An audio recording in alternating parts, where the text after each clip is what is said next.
À la une ce soir, la tempête tropicale Harvey à 600 km des côtes martiniquaises. Des vents violents, de fortes pluies sont attendues en fin de nuit. L'île a été placée en vigilance orange par Météo France. On fera le point dès le début de ce journal. L'insécurité, 2 individus en garde à vue après une série de vols à main armée. Vous entendrez le vice-procureur de la République qui fera le point sur l'enquête en cours. Les vedettes tropicales, fin de conflit. Le protocole d'accord a été signé hier soir en une seule séance de négociation. Après 3 semaines de grève, les liaisons reprendront demain, normalement. Et puis en Guadeloupe, le corps d'une femme de 17 ans, toujours introuvable, disparu hier sur une rivière en crue à Bouillante. D'importants moyens de recherche ont été mis en place pour tenter de retrouver le corps de la victime.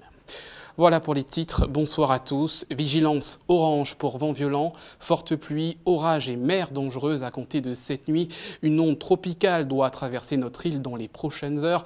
Avant de revenir sur les dernières informations météorologiques, ce reportage sur ces Martiniquais qui se préparent à la tempête. Propriétaires de bateaux, commerçants et particuliers, ils sont sur le qui-vive. On voit cela avec Sandrine Claude. Pour l'heure, la mer est calme. Mais ce ne sera pas le cas très longtemps. En prévision du mauvais temps, marins, pêcheurs comme plaisanciers rentrent leurs embarcations. Il s'agit de ne pas se faire surprendre par la dégradation du temps. On fait le nécessaire pour enlever les bateaux, pour que ça puisse pas s'écraser, puisque bon, c'est du matériel qui coûte assez cher. Que plaisanciers ou pêcheurs, les pêcheurs ont des casiers et tout, ils ont fait le nécessaire. Et donc tout le monde met la main. C'est un petit peu délicat, donc on n'a pas d'abri, donc malheureusement, donc on fait le nécessaire pour ne pas perdre ce qu'on a. Sur Terre, on s'organise également. Dans ce restaurant situé à proximité immédiate de la mer, des dispositions particulières sont prises. En attendant la météo, ce soir, nous préviendrons les clients des risques d'averses. Nous savons quand même disposer des tonnelles et des parasols qui permettront de les protéger de la pluie. Et nous suivrons la météo afin de savoir s'il faut avoir des dispositions spéciales comme retirer les tables, les chaises. Pas de rush particulier dans les supermarchés. Beaucoup sont sceptiques quant à l'arrivée du phénomène. Ils annoncent tellement qu'il y a un mauvais temps et après je vois rien, donc non, pas plus que ça. D'autres en revanche restent prévoyants. J'ai un bébé à la maison, donc on va quand même faire un petit peu plus attention. C'est tout ce qui est conserve et aliments secs. Et puis peut-être de l'eau, un petit peu plus que d'habitude puisqu'on boit déjà en bouteille. J'ai ma réserve d'eau, toujours des bougies à la maison, des allumettes. La Martinique se prépare à encaisser les effets de ce phénomène météorologique. Rappelons-le, la prudence reste de mise. Et justement, Jean-Noël Degrasse de Météo France est avec nous ce soir. Bonsoir. Bonsoir. Et merci d'avoir accepté notre invitation. Alors, quelles sont les dernières informations sur cette tempête ? Alors, c'est une tempête tropicale, Harvey, vous l'avez dit, qui vient d'être nommée à 17h ce soir. Alors, c'est une tempête tropicale qui n'a pas des forces énormes de vent. Hein. On est à 60-70 km/h de vent moyen, près du centre, là où c'est le plus fort, avec quelques rafales à 80-90. Et son centre se situe à environ 400 km dans l'est de Barbade, ça veut dire un peu plus de 600 km des côtes de la Martinique. Elle se déplace assez rapidement vers l'arc antillais et elle devrait traverser l'arc antillais au niveau de Saint-Vincent, Sainte-Lucie, on parle du centre du phénomène, dans la matinée de demain. Voilà. Alors, est-ce qu'il y a un risque que cela évolue en ouragan ? Alors, elle se renforce progressivement, mais j'allais dire lentement et tout doucement. On n'attend pas du tout le phénomène de type ouragan. On n'attend pas, c'est pas parce qu'on est au 10e anniversaire de Dean qu'il faut faire une comparaison avec Dean, par exemple, qui était le 17 août aussi. C'est un phénomène qui va rester avec des vents modérés de l'ordre de 60-80 km/h de vent moyen quand ça va passer sur le centre de Sainte-Lucie ou de Saint-Vincent, en tout cas dans cette zone-là. Sur la Martinique, qu'est-ce qui nous intéresse et pourquoi on est en vigilance orange? Alors d'abord, on n'est pas en vigilance orange cyclone. Pourquoi? Parce que nous n'attendons pas en Martinique de conditions de fortes tempêtes ou d'ouragans. Le danger cyclone est réservé, j'allais dire, pour des cyclones dignes de ce nom, c'est-à-dire pour des conditions un peu plus catastrophiques que ce qu'on attend. Donc, on n'utilise pas le danger cyclone. Pour autant, la vigilance orange est importante pour 3 paramètres. les vents forts, parce qu'on attend des fortes rafales sur la Martinique, vous l'avez dit dans votre sujet, on attend 60, 80, 100 km/h de rafales, c'est très disparate sur la Martinique. Vous savez, là où il y a des monts, là où il y a des vallées, quand on est sur la côte, ça se renforce, on peut avoir des endroits avec 60, 70, des endroits avec 110, 120, donc attention à ces rafales de vent, elles peuvent accompagner les grains les plus violents, et elles peuvent commencer dès la fin de nuit, en matinée et quasiment jusqu'en début d'après-midi. Il faudra attendre que le vent tourne au sud-est pour que ce vent faiblisse. Donc, premier danger, le vent fort. Deuxième danger, les fortes pluies, surtout les pluies cumulées. Pourquoi? Parce que c'est un phénomène, quand on regarde les images satellites, on le voit, qu'il y a pas mal de nuages pluvieux, orageux dans cette masse. Et le risque est de voir tout ça s'accumuler progressivement, pas forcément près du centre, mais ça peut être un petit peu loin. Même si le centre passe sur Saint-Vincent, on n'est pas à l'abri d'avoir des grandes bandes périphériques qui viennent s'accumuler sur la Martinique. Donc, risque de pluie, alors on peut avoir 50, 100, 150 mm, très difficile à dire pour le moment, mais en tout cas, vigilance aussi pour ce paramètre forte pluie. Et enfin, avec le vent qui se lève, la mer va devenir dangereuse. On attend des creux moyens, 3,50 m, quelques vagues jusqu'à 5-6 mètres côté Atlantique et dans les canaux. D'où cette vigilance orange depuis la mi-journée pour ces 3 paramètres. Alors, vigilance orange, ça veut dire aussi beaucoup de précautions pour les particuliers et les professionnels, justement. Quelles sont les recommandations? Alors, quand on fait de la vigilance, ça c'est le rôle de Météo France, la préfecture décide de certaines mesures de comportement individuel et d'alerte. Donc c'est ces communiqués que font la préfecture, qui sont disponibles sur leur site et qui sont communiqués à tout le monde. Pour le moment, il n'y a pas de mesures collectives particulières, il n'y a pas d'interdiction de quoi que ce soit, mais des recommandations fortes parce que on est en train de parler de risque, donc de probabilité. On ne dit pas, une dame l'a dit dans ce reportage, ah, on est en vigilance, des fois il ne se passe rien.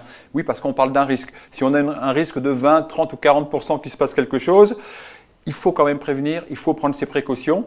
Voilà. Donc pour le moment, effectivement, c'est des recommandations de prudence, surtout sur la route, parce qu'on sait qu'avec des rafales de 100 km/h, de la pluie, il peut y avoir des branches, il peut y avoir des éboulis, il peut y avoir des choses comme ça. Donc grande prudence est recommandée et surtout, restez à l'écoute des bulletins. Nouveau bulletin de vigilance ce soir à 23 h, un nouveau avant 6 h demain matin. Donc vous serez bien informés en suivant la vigilance de Météo France. Dernière question, est-ce que ça aura un impact sur l'activité de l'aéroport ?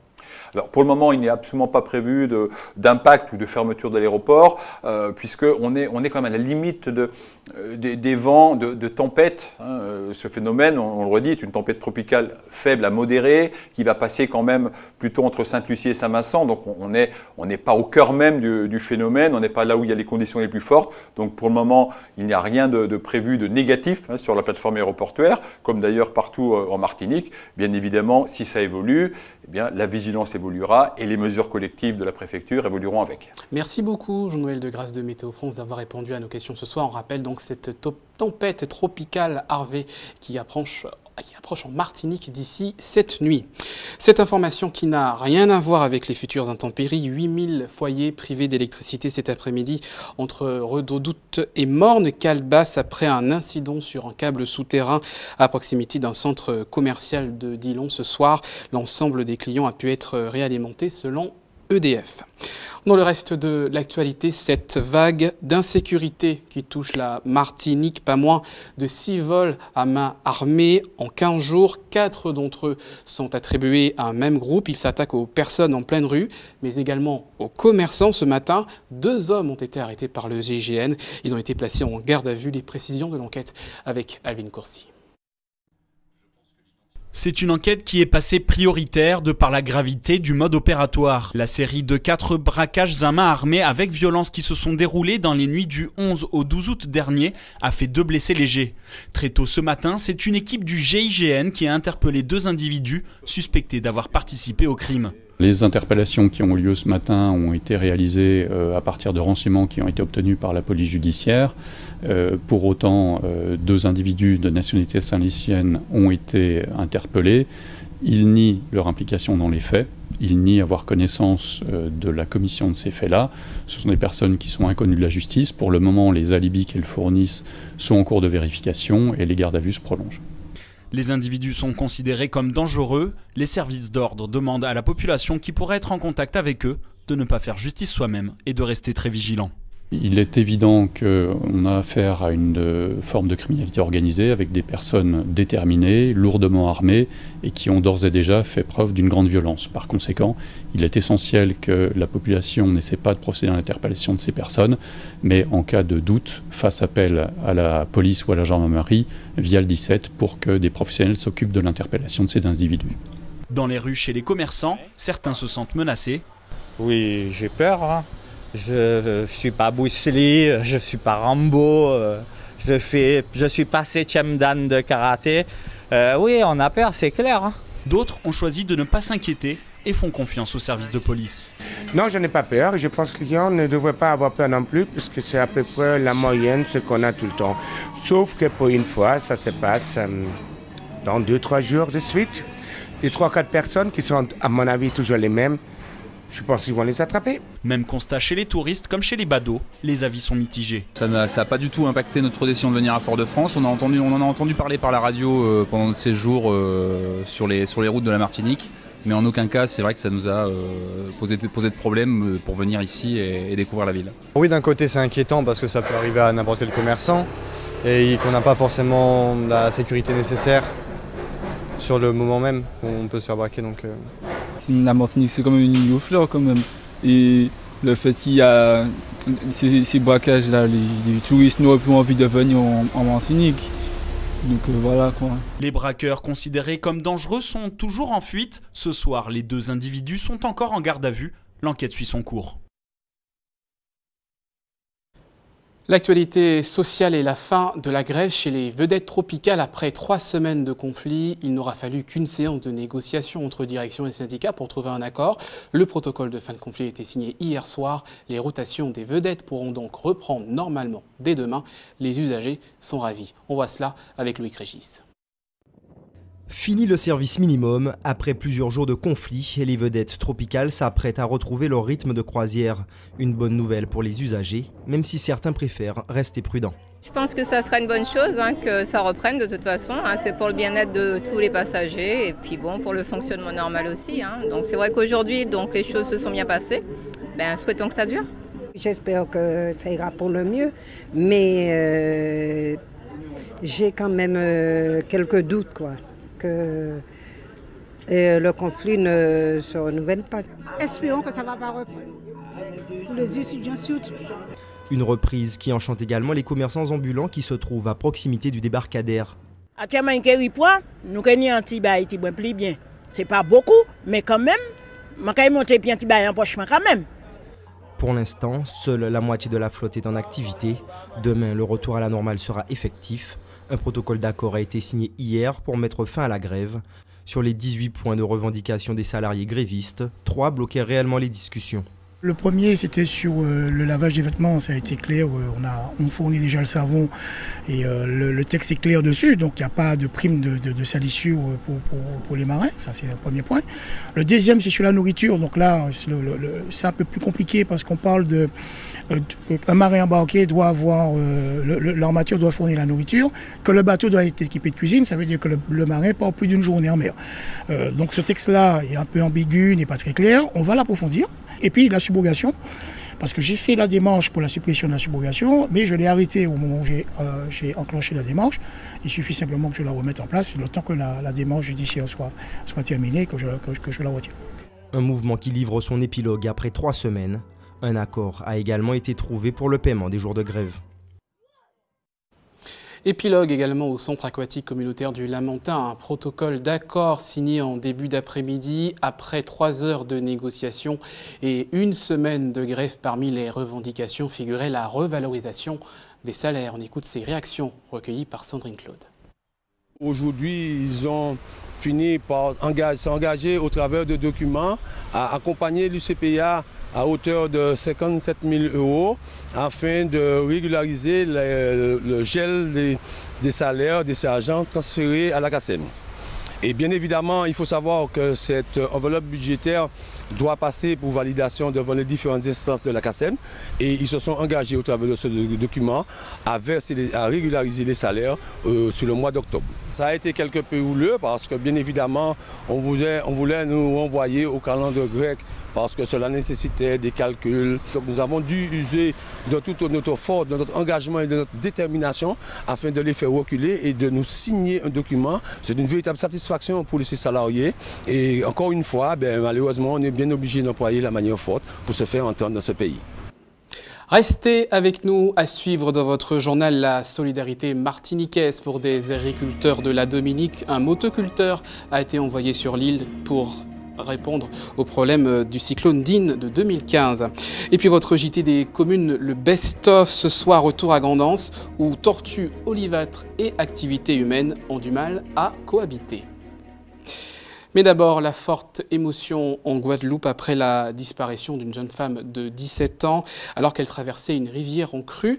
Il y a très peu d'espoir de retrouver le corps ce soir et les pompiers mettent tout en œuvre pour tenter de retrouver justement le corps de cette disparue. Le reportage de nos confrères d'ATV Guadeloupe. L'inquiétude est totale et absolue à Bouillante, où la rivière Bois-Malher a piégé 2 jeunes qui s'étaient aventurés par temps de pluie dans cet espace paradisiaque qui peut s'avérer brutalement dangereux tant les phénomènes de ravinement sont impressionnants.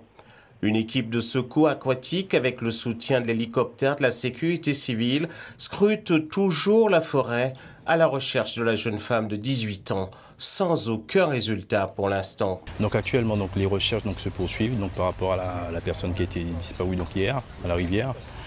Pour l'instant engagés sur le site, nous avons 2 équipes de sauveteurs aquatiques.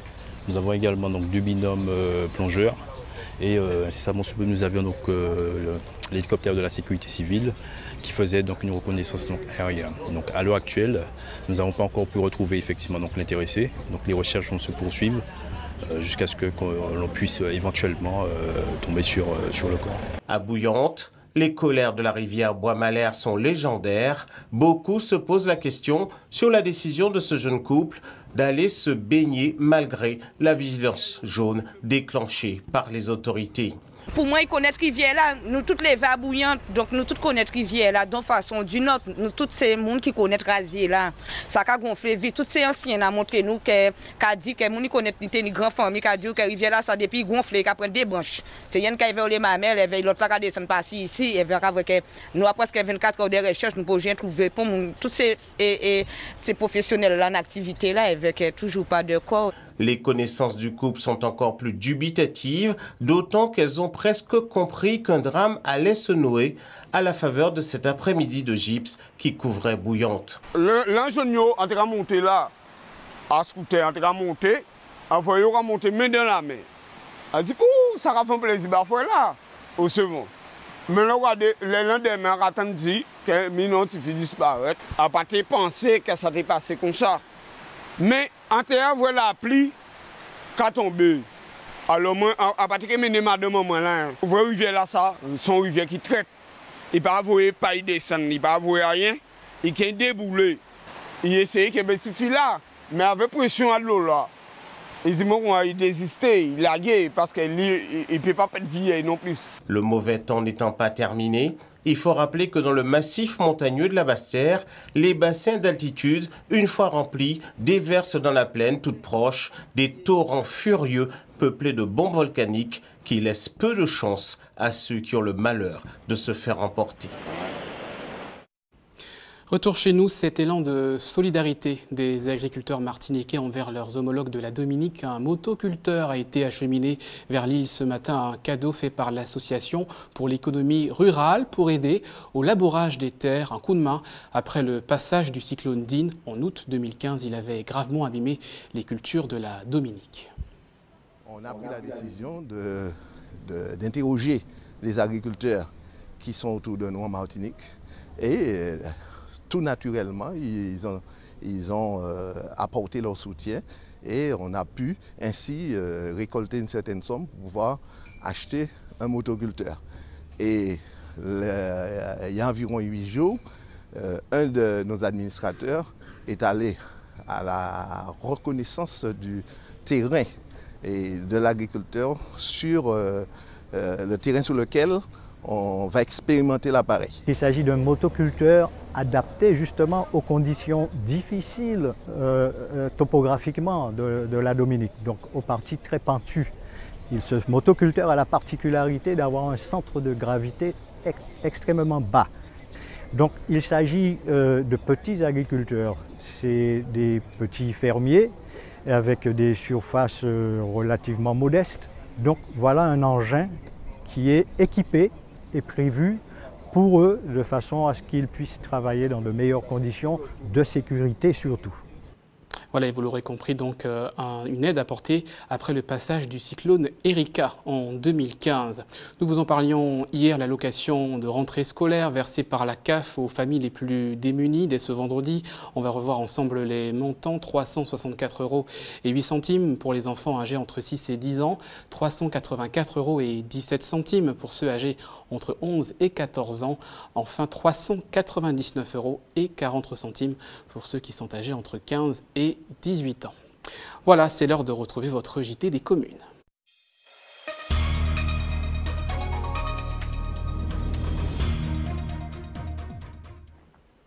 On parlait de solidarité il y a un instant, ben voilà un geste qui ne coûte rien. Demain, vous pourrez faire un don du sang avec toute l'équipe de l'EFS. Le camion sera installé à Ducos sur le parking de la Grande Récré entre 13 h et 18 h.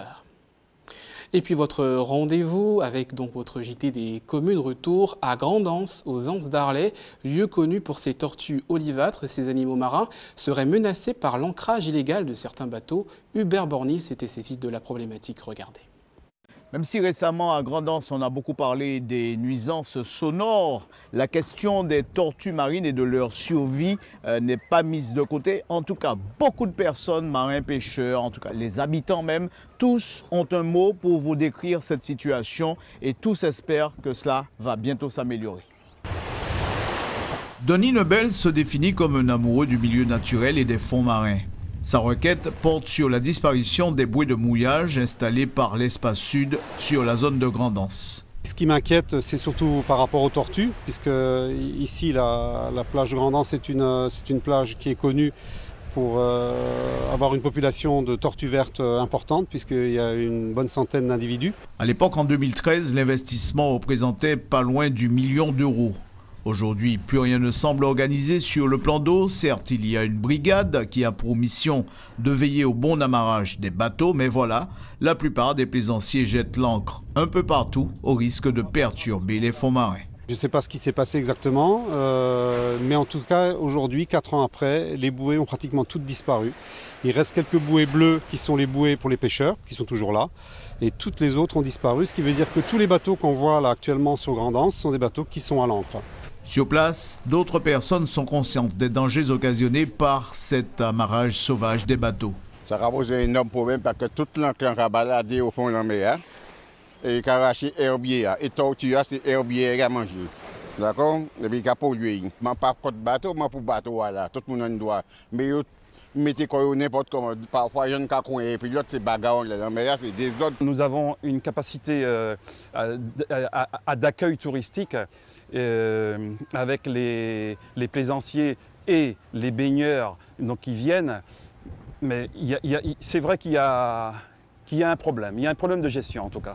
Évidemment, l'affaire fait grand bruit dans le quartier et l'Espace Sud se voit contraint d'apporter quelques réponses. Nous déplorons fortement la situation actuelle puisque nous avons une problématique tant d'ancrage illicite, puisqu'il s'agit d'un espace réglementé où l'ancrage est interdit, et ce, par arrêté préfectoral. Nous avons malheureusement initialement connu un phénomène de corrosion, qui est un phénomène tout à fait naturel, puisqu'il s'agit d'un phénomène d'électrochimie qui a concouru justement à leur dégradation prématurée.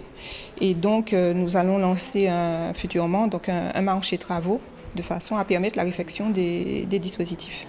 En attendant, l'activité sous-marine et l'observation des tortues se poursuivent dans l'espace de Grand'Anse avec plus ou moins de succès. On a bien compris que du côté de l'espace sud, on est conscient du problème. Une chose est sûre, tout va être mis en place pour très rapidement trouver une solution. On n'a plus qu'à espérer maintenant. Et c'est ainsi qu'on referme cette édition. À retenir dans l'actualité de ce jeudi, le mauvais temps attendu en Martinique en fin de nuit prochaine, des rafales de vent allant jusqu'à 90 km/h, de la pluie, des orages. La Martinique placée en vigilance orange par Météo France. Une vague d'insécurité en Martinique, 6 vols à main armée en 15 jours. Vous avez entendu le vice-procureur de la République, il a fait un point sur l'enquête. Il y a également 2 personnes qui ont été placées en garde à vue dans cette enquête.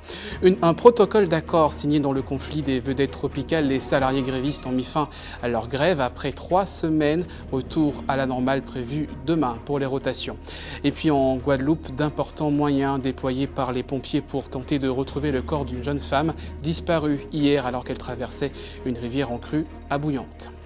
À suivre, Destin d'Outre-mer, la rediffusion, le témoignage d'Audrey, une infirmière qui a soigné les victimes des attentats de novembre en métropole, la météo de Ruth Fortuna. À 20h, 2 épisodes de votre série Hawaï 5.0. Demain, vous retrouverez Emmanuel Labo pour votre journal. Merci de votre fidélité. Prenez soin de vous.